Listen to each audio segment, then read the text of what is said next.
बच्चों,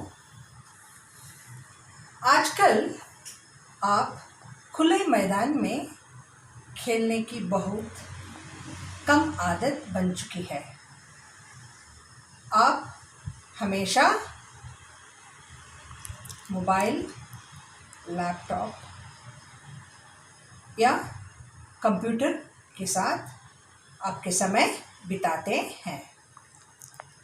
हमेशा आप इनके साथ रहना आँखों के लिए भी ठीक नहीं है और आपका स्वास्थ्य के लिए भी बहुत हानिकारक है। तो मेरा ये कहना है कि जितना हो सकता है उसका कम उपयोग किया करें। आज तो आप सवेरे से शाम तक कुछ मोबाइल या लैपटॉप या कंप्यूटर देने से आप खुश हो जाते हैं, लेकिन आपके सेहत के लिए यह अच्छी बात नहीं है। आपका हाथ और पैर हिलाना चाहिए, कुछ ना कुछ व्यायाम करना चाहिए। आप एक ही जगह पर बैठे होंगे तो वो ठीक नहीं है। तो मेरा ये कहना है कि जब भी समय मिलता है आपको कुछ ना कुछ समय आप खुले मैदान में बिताना चाहिए। बहुत सारे खेल होते हैं। आप सब जब खुले मैदान में होते हैं तो मन लगाकर खेलना चाहिए। ऐसे नहीं कि जहाँ कहीं भी बैठने का जगह हो तो उधर बैठ जाए, ऐसा नहीं। जब समय मिलता है आपका हाथ और पैर का इस्तेमाल करना, तो आप दौड़ना, कुछ छोटा सा व्यायाम करना, ये सब करना बहुत ज़रूरी है, क्योंकि आपके स्वास्थ्य के लिए ये बहुत प्रमुख है, मतलब ज़रूरी है। तो मुझे यकीन है कि इसके बाद आप कुछ ना कुछ समय खेल के लिए आप खुले मैदान जाकर खेलेंगे। मैंने बताया कि आप खुले मैदान में खेलना ज़रूरी है। आप क्या करते हैं, स्कूल से आते ही बस्ता रख देते हैं, अपने कपड़े उतार देते हैं, जो भी है खाना खा लेते हैं और फिर जाके टीवी या कंप्यूटर या मोबाइल के साथ आप बैठ जाते हैं। ऐसा करना अच्छी बात नहीं है। मैं आपको एक कहानी सुनाना चाहती हूँ। ये एक कहानी है जहाँ एक भाई और बहन दोनों पाठशाला से वापस आते हैं। तो उनका नाम है सावरी, लड़की का नाम है सावरी और लड़के का नाम है मनु। दोनों स्कूल से वापस लौट आते हैं। पाठशाला से आते ही अपना बस्ता रख देते हैं और माँ से पूछते हैं कुछ खाने के लिए है। तो माँ ने खाना परोसती है और खाने के बाद अपने अपने काम में व्यस्त हो जाते हैं। फिर भी वही काम करने लगते हैं, जैसे कि वो कंप्यूटर या लैपटॉप में खेलने की। तो एक दिन ऐसा लगा उनको कि क्या हो रहा है। गृह कार्य का मतलब जो भी आपका होमवर्क है वो सब कर लेते हैं और फिर भी आप वही काम जो करते हैं जाके टेलीविज़न के आगे बैठ जाते हैं।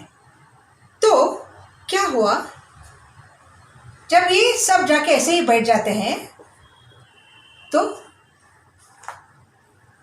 ये सब खिलौने जो थे वो बहुत उदास हो गए।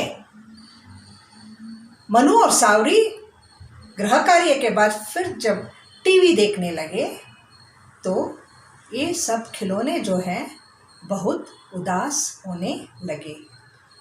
पहला वाला था गेंद। ये गेंद, आप सब जानते हैं गेंद क्या है। ये कहने लगा, क्यों हमारे साथ कुछ समय नहीं बिता रहे हो? अच्छा लगेगा कि आप इसका उपयोग करें और मेरे साथ खेलें, वरना ये हमेशा एक कोने में पड़ा होता है बिना इस्तेमाल। ये सुनकर इन्होंने सोचने लगे। फिर क्या हुआ, ये जो जैसे ये गोटियां का खेल खेलते हैं तो गेंद बहुत उदास हो गया था।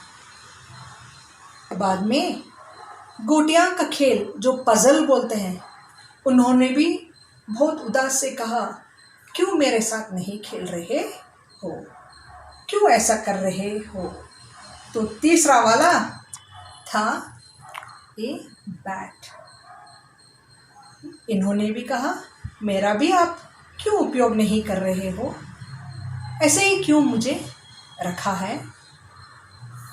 मैं निवेदन करता हूँ कि मेरा उपयोग किया करें। तो ये सब सुन लेते हैं। बाद में ये दिमाग को कुछ काम करने वाला पजल, वो भी बोल रहा है कि मेरा भी थोड़ा इस्तेमाल कर लो, मेरे साथ मेरा भी उपयोग करो, तो आपका दिमाग और विकास बन जाएगा और अच्छा बन जाएगा। ये सुनते सुनते ऐसे ही जो इनका मन में हो रहा है वही करने लगे। तो आखिर में क्या हुआ, किताब वो भी बोलने लगा, हमारे ऊपर इतना धूल पड़ा है, इसका आप इस्तेमाल ही नहीं कर रहे हैं, इसको साफ करें। बेचारा किताब भी बोलने लगा। तो ये सब जाकर क्या कहे, सब इकट्ठा होकर किसके पास जाते हैं, टेडी बेयर के पास जाते हैं और टेडी बेयर से बोलते हैं कि चलो हम सब मिलकर एक सभा बनाएंगे। एक सभा बनाकर हम जाके दादी माँ से पूछेंगे या निवेदन करेंगे कि क्या करना है। तो टेडी बेयर ने कहा, उदास मत हो साथियों, हम दादी माँ से जाकर हम पूछेंगे कि क्या उपाय है इसका। मैंने आपको बताया था कि खुले मैदान में आपका खेलना बहुत ज़रूरी है, और मैंने ये भी बताया था कि आजकल क्या हो रहा है हर एक घर में, और मुझे यकीन है कि आप इसका खुले मैदान में कुछ खेल खेलने की आदत डालें, क्योंकि आपका शरीर मजबूत होना चाहिए और आपका शरीर स्वस्थ भी रहता है, बीमारी आप कम पड़ते हैं। इसी के कारण मैं बार बार कहती हूँ, आप ख्याल से खुले मैदान में सब तरह की खेल खेलना चाहिए। हमेशा टीवी के आगे बैठना हानिकारक है। तो मैंने आज आपको कुछ खिलौने और उनके खेलों के बारे में बताया था, और मैंने ये भी कहा कि कैसे ये सब खिलौने जाकर दादी माँ से सलाह पूछते हैं। ये कहते हुए मैं आज का पाठ ख़त्म करती हूँ। मेरा विश्वास है कि आप ये हर दिन ध्यान से जो भी खेल है आप खुले मैदान में खेलेंगे। ये कहते मैं इस पाठ को अगला कक्षा में उसको आरंभ करती